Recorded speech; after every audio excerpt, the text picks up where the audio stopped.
sisi Pak Prabowo tahu bahwa dengan menggandeng Gibran dia akan di backup mesin kekuasaan oleh Pak Jokowi, tapi di satu sisi juga dia paham bahwa Gibran itu menjadi beban, dan itu kan terlihat. Nah, ketika calon wakil presiden tidak matang, itulah yang terjadi. Untuk debat pun dia pilih-pilih.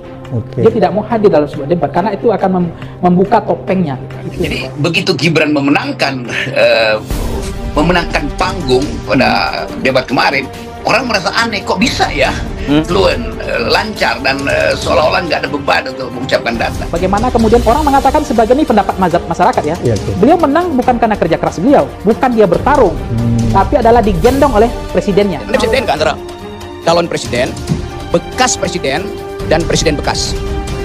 Anies calon presiden, SBY bekas presiden. Ada orang yang masih presiden, tapi udah jadi barang bekas, nggak berguna lagi tuh.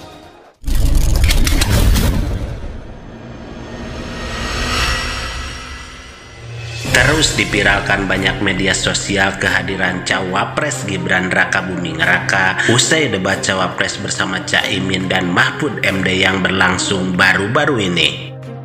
Sosok Gibran yang notabene mempunyai garis keturunan kuat dari sang ayah Joko Widodo yang sejak kehadirannya banyak menghadirkan sikap dan gaya politik santun melalui banyak ucapannya. Namun Gibran yang di awal banyak menghindari perdebatan hingga tercatat di beberapa kasus ucapannya yang salah banyak dijadikan bahan olok-olok, sindiran dan parodi hingga kritikan pedas dari sebagian warganet. Namun sejak Gibran tampil pada debat Cawapres dan menunjukkan aksinya hingga semua terkejut dan seolah Gibran membalikan keadaan sangkaan buruk terkait dirinya. Lantas apa tujuan dan rencana besar sang Cawapres yang menyajikan banyak pemahaman dari satu lompatan besar yang akan diambil ke depan untuk membawa Prabowo berjaya menjadi seorang pemimpin besar hingga para tokoh membeberkan hal penting ini? Selengkapnya mari kita bongkar dengan menyimak videonya sampai selesai agar tidak salah paham. Justru kalau dia asli itu, dia akan tantang semua orang untuk berdebat dimanapun. Dia hadir di situ. Dia nggak pilih-pilih. Ini debat panggung ini dia hadir, ini tidak hadir.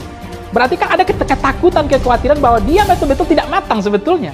Inilah sosok yang masih dianggap misterius mengingat sepak terjang di dunia politik yang dianggap sebagian pakar masih terlalu dini dan minim jam terbang di dunia politik nasional. Seperti hal ungkapan pengamat politik Pangi Sarwi yang mengatakan bahwa Gibran terkesan masih dipoles dan tidak asli, dan justru kalau dia asli maka Gibran akan tantang semua untuk debat dimanapun dan tidak akan pilih-pilih panggung. Jadi ketika pilih-pilih ini menunjukkan bahwa sebetulnya dia tidak matang, dan kalau memang matang tidak perlu takut dan menganggap biasa serta tidak menganggap itu suatu beban. Dan ketika sang calon tidak matang, maka untuk debat pun dia pilih-pilih untuk tidak mau hadir dalam sebuah debat terbuka karena itu akan membuka topengnya, kata Ipang.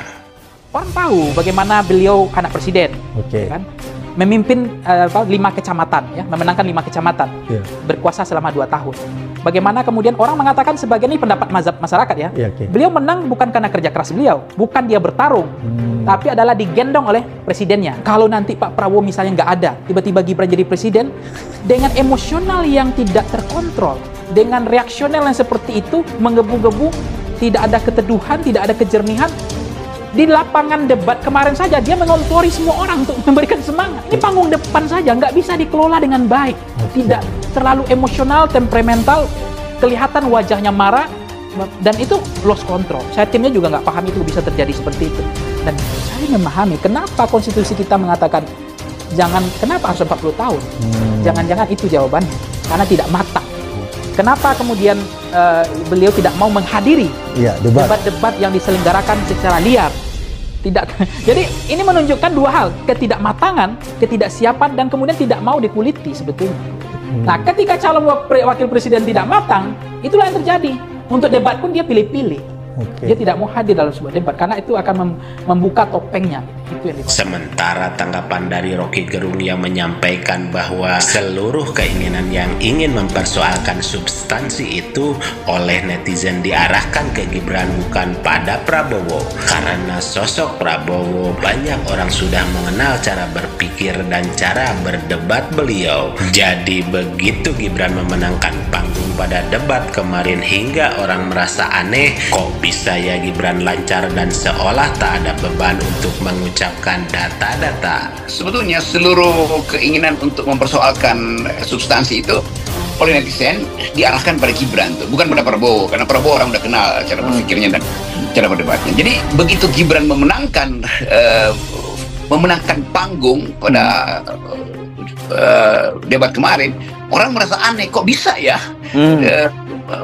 Gibran itu fluent, lancar, dan seolah-olah nggak ada beban untuk mengucapkan data. Orang mulai curiga akhirnya kan, karena ini disebut too good to be true nih, terlalu mudah untuk kita percaya. Lalu orang riset, setelah di riset terlihat bahwa memang banyak bolongnya argumennya Gibran tuh. Begitu dipoles diulas oleh netizen, semua orang merasa bahwa ya itu sebetulnya bagian rekayasa doang kalau begitu di atas panggung.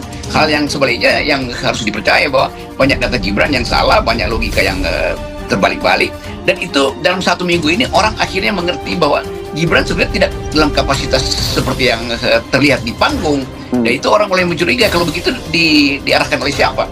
Apakah ide Gibran itu otentik ada dalam pikirannya atau dibisikkan lewat transmitter? Kan itu semuanya mencurigakan kan.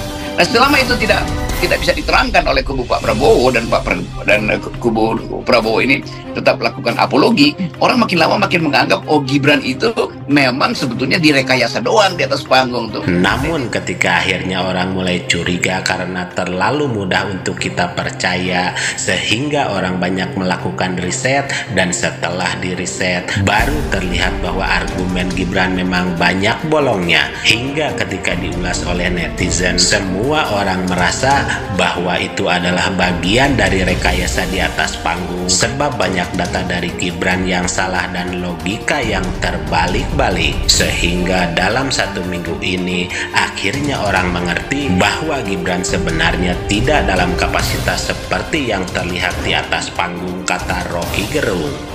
Seperti hal yang disampaikan Gibran soal hilirisasi, Rocky Gerung mengungkap secara teliti bahwa hilirisasi adalah membersihkan yang di hulu agar sebuah produk tersebut menjadi bagus. Kalibrasi artinya mencari ukuran yang tepat. Hilirisasi artinya membohongi ukuran. Anda bisa bedain kan antara calon presiden, bekas presiden, dan presiden bekas. Anies calon presiden, SBY bekas presiden. Ada orang yang masih presiden tapi udah jadi barang bekas, nggak berguna lagi itu. Yang kita perlukan bukan forum debat yang dibangun oleh KPU, di mana moderatornya cuma jadi timekeeper, habis waktu. Dia nggak bisa interupsi kesalahan berpikir dari seorang kandidat di situ. Karena pikiran hanya disebut pikiran kalau mau dikupas. Dan pikiran yang tidak dikupas dia harus datang dari isi kepala seseorang, bukan dari bisikan earphone. Lantas apa rencana besar selanjutnya dari Gibran yang coba akan dihadirkan untuk mendongkrak dirinya bersama Prabowo mensukseskan jalan mulus menjadi pemimpin besar Indonesia? Mari kita tunggu saja bagaimana sepak terjang sang anak penguasa berlaga.